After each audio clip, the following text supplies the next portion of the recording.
Don't buy the wrong iPhone. Hear me out. I have the iPhone 10 on the right and I have the iPhone SE on the left. This just came out the other day, and both of these phones cost about $400. On the iPhone 10, you will have to search on eBay. It's about $400, even cheaper than that maybe. But the iPhone SE 2020 costs $399.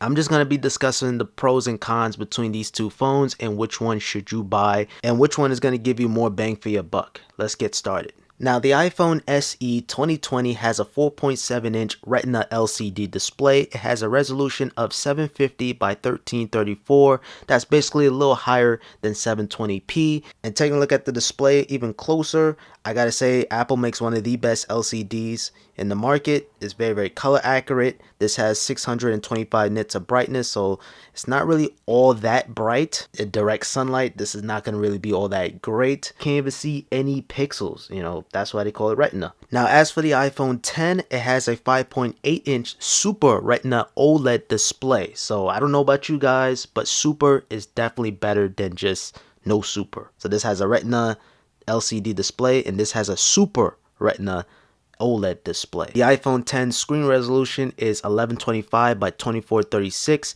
That's definitely a higher quality display than the SE 2020. And also it has the same nits of brightness, so 625.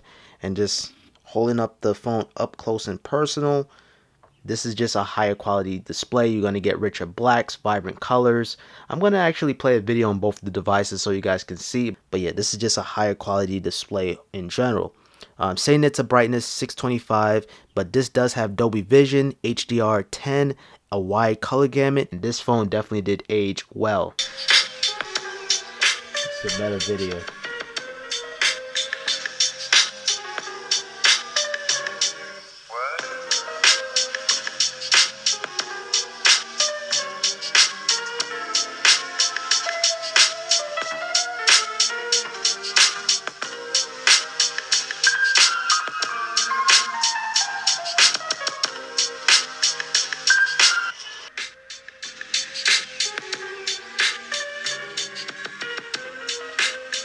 Max brightness and max volume.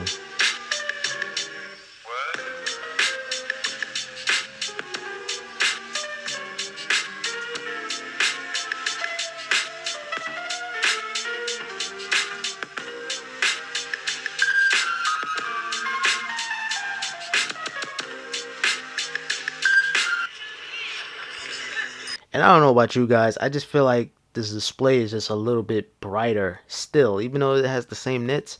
Something about this display is brighter than this, and I think it's due to the OLED being more vivid in terms of the colors. I'm gonna lower down the brightness so you guys can see a little bit more better. Now, in terms of performance, the SE is featuring the A13 Bionic chip, and with the GPU, it has a 4-core GPU. So this is one powerful iPhone, I would say. So yeah, you're not gonna have a problem with software updates. I'll say you have 5 years of software support, but it depends on the iOS update on how intensive it's gonna be. But for this iPhone, you're not gonna have a problem with software updates and performance whatsoever. Now, in terms of the iPhone 10, this is packing the A11 Bionic chip, and it has 3 cores in terms of the GPU. When this iPhone first came out in 2017, it had iOS 13, but of course you can upgrade it to iOS 13.4, which is the latest version of iOS, I believe. And I would say you're going to have 2 to 3 more years of software support. And I'm just saying that in quotations because I'm not sure how iOS is going to be within 2 or 3 more years. I'm not sure. But you're still going strong. You still get the updates in 2020. And I would say 2021 too as well. Now let's talk about the cameras. The camera on the SE only has one single lens camera, which has a 12 megapixel f1.8 aperture. It only has a wide, of course, but it does have a dual LED flash, and it can record up to 4K 60 frames per second, which is pretty impressive. Now, in terms of the slow-mo, it goes 1080p up to 240 frames per second. It does have optical image stabilization, but I feel like it's still smoother on the iPhone 10. Now, taking a look at the iPhone 10, it features a dual lens camera setup. Both of the lenses have 12 megapixels, so that's on both lenses. It has a wide and a telephoto lens. They both have optical image stabilization. It records up to 4K 60 frames per second, and the slow-mo recording 1080p up to 240 frames per second, similar to the iPhone SE 2020. Now, it has a quad flash instead of a dual flash, and that's definitely gonna be a little bit more better. It's gonna be a little bit more natural. So you're gonna have a better flash system on the iPhone 10 compared to the iPhone SE 2020. Now the front-facing camera, actually, they both are similar camera setups. They both have 7 megapixel with f2.2 aperture, but the iPhone 10 has HDR, so that's one up. But they both shoot in 1080p at 30 frames per second. So you don't have no 60 frames per second on the front-facing camera on both of these phones. So when recording video, it's going to sound a little bit better on the SE compared to the iPhone 10. Now, just stating some similarities, they both have stereo speakers. They both are IP67 dust and water resistance, up to 1 meter for 30 minutes. Also, they both have wireless charge because you have that glass back. And both of these support fast charging, but it's not included inside the box. It charges your phone from 0% to 50% in 30 minutes. And yeah, so be careful with the glass back because you can crack it. You know, glass is glass and glass breaks. And also take a look at the side. You have stainless steel versus aluminium or aluminum. Shout out to the UK, aluminium. And I think the aluminum will hold up a little better throughout time. You know, you still have the same positioning. So you have your mute switch, your volume up and down. Your side button is a little longer on the iPhone 10 compared to the iPhone SE. Still an iPhone that you know and love. But you guys can see the Apple logo is centered compared to a little bit on the top on the iPhone 10. You don't have any labels on the bottom away from the product red. This is the product red version. But if you take a regular iPhone color, which is the white, you're not gonna have any logos or emblems whatsoever, giving you a more cleaner design. With this, you just have iPhone, which is not bad. It's still clean. Silver versus white.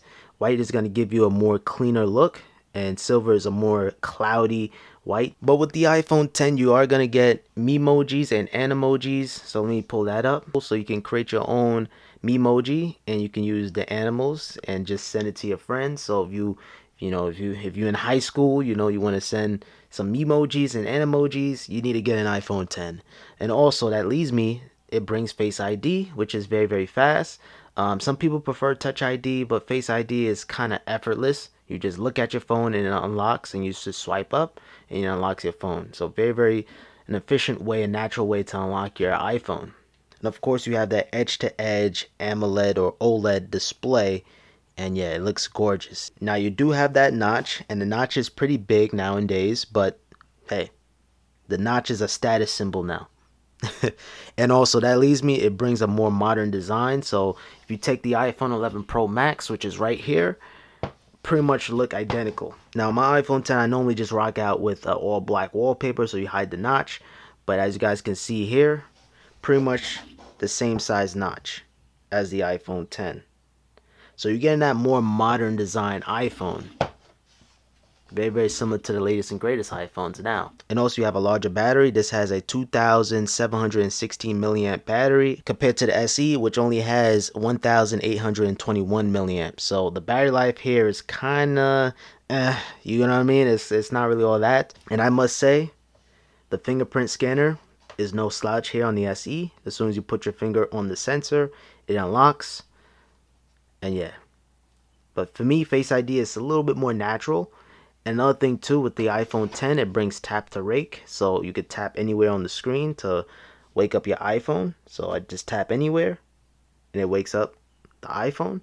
This doesn't bring it, but you do have raise to wake, raise to wake, and yeah, that brings that just fine. But I would say the iPhone SE is for people who don't want the new iPhone, like the modern design iPhone. They can't stand the notch. They want the classic good old home button. They just want a classic iPhone, and this is the iPhone for you if you don't want to transition yet to the new iPhones. But also, this is just a new iPhone, quote unquote. You can get this from Apple for $399, while the iPhone 10, you're gonna have to go eBay shopping, and with that, it brings some risk of like buying an iCloud lock iPhone, or buying a broken iPhone, or the battery life is not really going to be all that great. So you're going to have to make some risk, and you're going to have to do some homework, and you're going to have to play your cards right for shopping this iPhone, because this is not being sold by Apple. My battery health percent on the iPhone 10 is 87%, which is kind of low. I should replace the battery, but I had this since 2017. And of course, the iPhone SE is going to have 100% just because I just got this yesterday. And yeah, see? 100%. When you're buying a used iPhone 10, you gotta watch out for that battery health capacity. You gotta watch out for iCloud lock. You gotta watch out for anything like that. You can't even get Apple Care on the iPhone 10 anymore. While the iPhone SE 2020, you can get Apple Care. And really, honestly, side by side, they pretty much the same height. The iPhone 10 is a little bit taller, as you guys can see, the silver, but the width is pretty much identical. So you don't have to worry about the size. It's just which design you like better at the end of the day. But me personally, I'm going with the iPhone 10 every time. If you guys want to see an iPhone SE battery test, drop a like on this video and comment down below. I'll be more than happy to give you guys that battery test. That pretty much concludes today's video. Comment down below, are you team SE or team iPhone 10? Or iPhone X as the kids call it.